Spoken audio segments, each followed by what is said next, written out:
조심하시고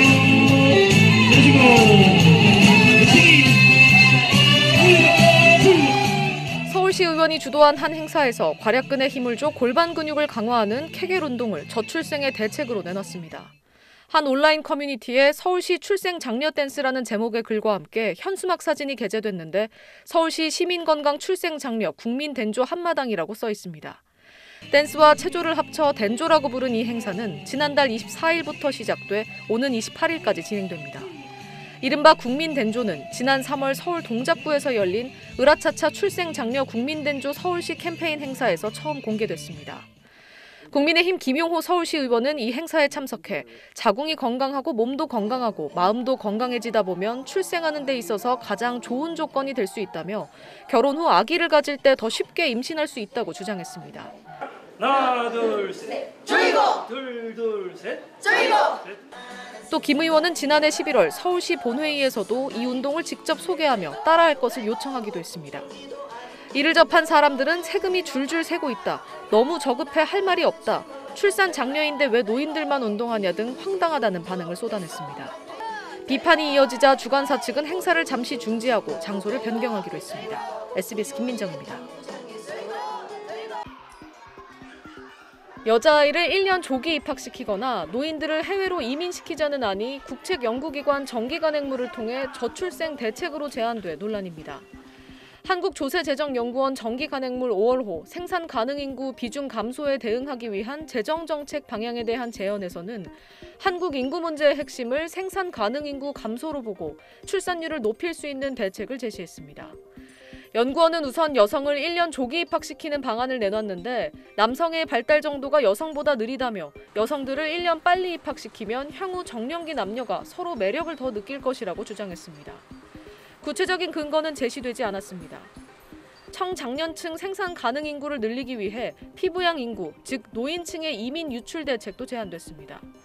연구원은 이들을 물가가 저렴하고 기후가 온화한 국가로 이주하게 하자며 생산 가능 인구 비중을 양적으로 높이는 데 기여할 수 있다고 주장했습니다. 이 같은 제언을 두고 인구 정책을 국가주의적 관점으로만 검토해 여성 노인 차별적인 데다 반인권적이라는 비판이 나왔습니다. 연구원은 또 이성교제를 성공시키기 위해 정부가 만남을 주선하고 사교성을 개선해주거나 자기개발을 지원해야 한다고 했습니다. 그러면서 비혼 출산 지원이 결혼 출산 유인을 낮출 수 있다고도 주장했는데 이 주장은 비혼 동거 가정이 출산했을 때 얻는 불이익을 줄여야 출산율 높이는 데 도움이 된다는 최근 학계 주장과 해외 사례와도 동떨어진 내용이란 지적입니다. 비판이 이어지자 한국조세재정연구원은 간행물의 해당 부분 집필자 개인 의견으로 연구원의 공식 견해를 나타내는 것은 아니다라는 입장을 밝혔습니다. SBS 김민정입니다. 저출생 문제를 해결하겠다며 생식 기능에 초점을 맞춘 지방자치단체들의 정책이 속속 등장하고 있습니다. 서울시는 올해 첫 편성한 추경 예산안 1조 5,110억 원 가운데 저출생 대책으로 정관, 난관, 보건시술비 지원금 1억 원을 편성했습니다. 예산안에 따르면 시는 정관, 난관, 보건시술을 받은 시민 1명당 최대 100만 원의 시술비를 지원합니다. 정관 보건에 40만 원, 난관 보건에 80만 원 드는 의료비용 부담을 덜어주겠다는 계획입니다. 서울시뿐 아니라 최근 일부 지자체를 중심으로 정관, 난관, 보건시술비 지원이 늘어나는 추세입니다. 서울 광진구와 경북 김천시는 이미 보건시술 지원 정책을 시행하고 있고 경기 군포시, 경남 창원, 충북 제천, 진천, 단양, 전남 목포, 영광, 진도 등도 잇따라 같은 사업을 진행합니다.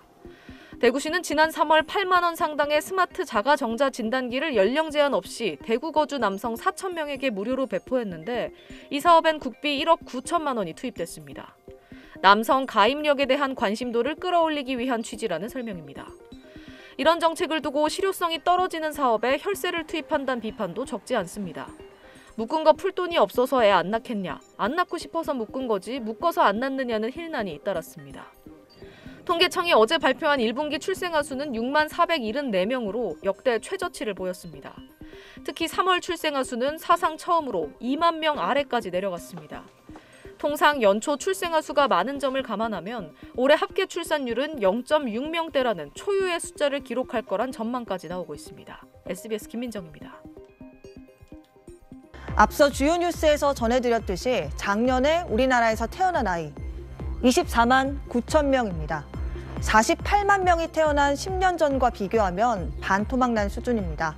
사실 이렇게 아이가 줄어든다는 소식은 한두 번도 아니라서 이제 놀랍지도 않을 정도입니다. 여성 1명이 평생 낳을 걸로 예상되는 아이 수를 합계 출산율이라고 하는데 이건 0.78명 나왔습니다. OECD 국가 중에 1명이 안 되는 유일한 나라인데 그마저도 독보적인 꼴찌입니다. 좀 암담한데요. 반대로 정부는 희망적입니다.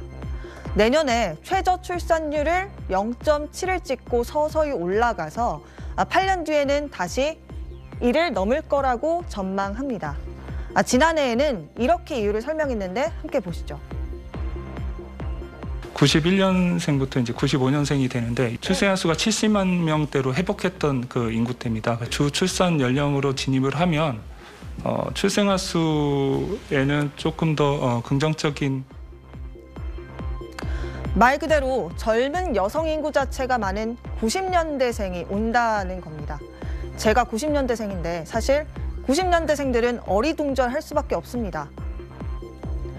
일단 결혼과 출산에 대한 인식부터 달라졌습니다. 30대 중에 결혼을 반드시 하면 좋다고 응답한 비율은 전체의 42%로 나타났는데 10년 전 60%에 비해 크게 줄었습니다. 게다가 20대의 긍정적인 반응은 훨씬 더 적습니다. 출산을 하지 않으려는 가장 큰 이유로는 남녀 모두 절반가량 경제적 이유를 꼽았습니다. 두 번째로는 남자는 아이를 잘 키우기 어려운 사회 환경, 여자는 내 삶을 희생하고 싶지 않다는 점을 꼽았습니다. 사상 이데올로기가 바뀌기는 했어요. 사실은 청년들 입장에서는 아이를 안 낳는 것을 선택하는 게 어떻게 보면 굉장히 당연한 거죠. 사교육도 너무 교육비도 너무 많이 들어가고 그렇다고 애를 키워가지고 뭐 돌봄을 제대로 받을 수 있는 것도 아니고 또 너무 집값도 비싸고 또 하나의 문제를 해결할 수 있는 문제가 아니라고 생각을 하거든요. 젊은 세대의 인식도 많이 바뀐 만큼 출산부터 육아 교육까지 다방면으로 차원이 다른 대책을 세워야 할 때라는 겁니다.